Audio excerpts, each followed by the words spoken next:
नमस्कार दोस्तों, मैं अंकुर उपाध्याय स्वागत करता हूं आप सभी का एक बार फिर से अपनी नई वीडियो में।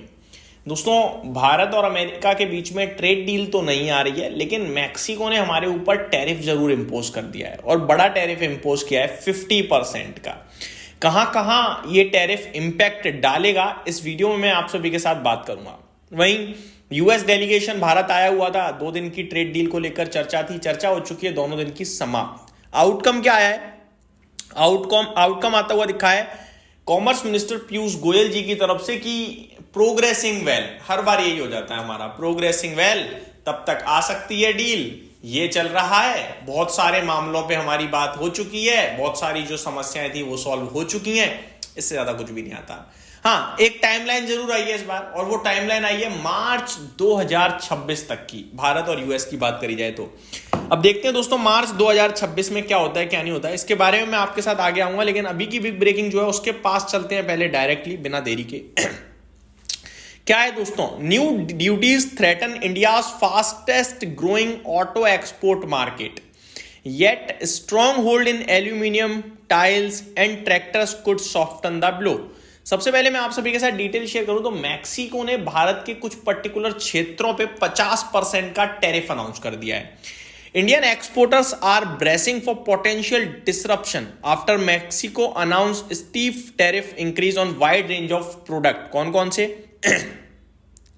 आगे बताता हूं। Threatening one of New Delhi's fastest growing market, the Latin American nation has become a critical destination for India's automobile industry with $1.9 billion worth of passenger vehicles shipped there in 2024.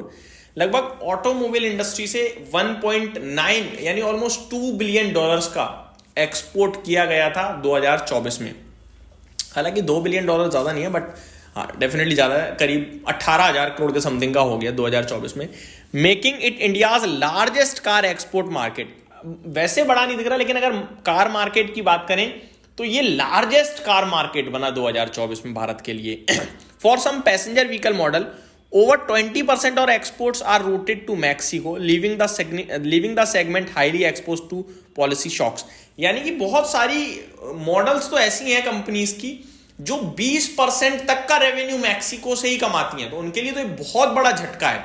तो automobile के लिए सबसे बड़ा झटका है। आगे मैं आप सभी के साथ चीजें और भी शेयर करूंगा। 10 दिसंबर यानी आज Mexico senate approved a plan to impose tariff of up to 50% on autos and auto parts, textiles, clothing, plastics and steel originating from countries with which it has no trade agreement, India included। तो Mexico का जिन के साथ agreement नहीं है, trade deal नहीं है, उन सब पे उसने 50% का टैरिफ लगाया। भारत के साथ भी नहीं है, तो भारत के ऊपर भी दोस्तों 50% आ गया है। कहने वाली बात यह है, auto part, textile, clothing, plastics and steel originating, ये सारे के सारे प्रोडक्ट्स पे टैरिफ है 50% का। तो बड़ा झटका है भाई साहब। लेकिन इसमें सबसे ज्यादा जो फोकस किया गया है वो फोकस किया गया है ऑटो इंडस्ट्री पे, क्योंकि ऑटो इंडस्ट्री के लिए मैक्सिको एक बड़ा मार्केट था, जैसा कि मैंने आपको बताया अभी भी स्टार्टिंग में जो रिपोर्ट लिखी है। दोस्तों, इसका इंपैक्ट मारुति सुजुकी के लिए थोड़ा ज्यादा दिख रहा है, क्योंकि खबर ये आ रही है कि मारुति के लिए तो टॉप 5 एक्सपोर्ट्स में से एक मार्केट मैक्सिको ही है। हालांकि मारुति के शेयर ने आज कुछ उस पर रिएक्ट नहीं करा है इस खबर के ऊपर।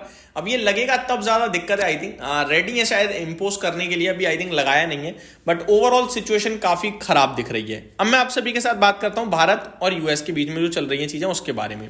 Commerce and Industry Minister Piyush Goyal on Wednesday shares an important update on the ongoing India-US trade deal talk. The US team is in Delhi this week for another round of discussion on the bilateral trade agreement. The visit holds significance as both countries are working on conclude the initial phase of agreement. This marks the US delegates' second visit following Donald Trump's implementation of a 25% duty and additional 25% penalty on Indian products entering US market stemming from India's Russian oil purchases. The earlier US delegation visited on September 16। तो कुछ update तो है नहीं इसमें। Simply इन्होंने लिखा हुआ है कि पहले 16 सितंबर को डेलीगेशन आया था, अभी दोबारा आया है, तो इंटरेस्टेड हैं, बातचीत कर रहे हैं, क्योंकि भारत के ऊपर 25% का तो टैरिफ है, 25% की पेनल्टी टैरिफ है। यहाँ पे सिंपल भाषा में इन्होंने ये भी लिखा है, Goyal said during the Pravasi Rajasthani Divas event according to PTI report he suggested a possible meeting with the visiting US delegation as well. US delegation headed by deputy US trade representative Rick Switzer is visiting national capital for 2 day discussion. ये चीज हम सभी को अच्छे से पता है। कोई बड़ी आउटकम निकल कर आई नहीं है, सिंपली यही आउटकम आया कि बहुत सारी चीजें थी जो रिजॉल्व हो चुकी हैं, प्रोग्रेसिंग वेल ट्रेड डील, और मार्च तक डील फाइनल हो सकती है। साथ ही साथ यूएस की तरफ से यह भी आया है कि India offering best ever trade deal but tough nut to crack. तो भारत दे तो बहुत तगड़ा ऑफर रहा है, बट बहुत मुश्किल हो रहा है उसे क्रैक कर पाना, ये भी कहा गया है। The US India have open critical trade talk in new Delhi with India presenting its best market access offer yet, according to US Trade Representative Jamieson Greer. The discussion aimed to resolve tariff dispute and firm up a trade deal between two countries. तो ये कह रहे हैं कि भारत बहुत तगड़ा offer दे रहा है, लेकिन अभी चीजें फिर भी क्लियर नहीं हुई हैं। लेट्स सी कब होती हैं कब नहीं होती हैं। US Trade Representative Jamieson Greer called India tough nut to crack, but said the Modi government's latest market access offer is the best ever the US has seen. तो ये सारी चीजें कही हैं, बाकी देखते हैं कब तक चीजें क्लियर होती हैं, क्लियर नहीं होती हैं। बट अभी मैक्सिको से जो झटका मिल रहा है वो डेफिनेटली थोड़ा ऑटो इंडस्ट्री को डिस्टर्ब कर सकता है। यहीं समाप्त करता हूँ इस वीडियो को। Thank you so much for watching this video. Have a great day guys.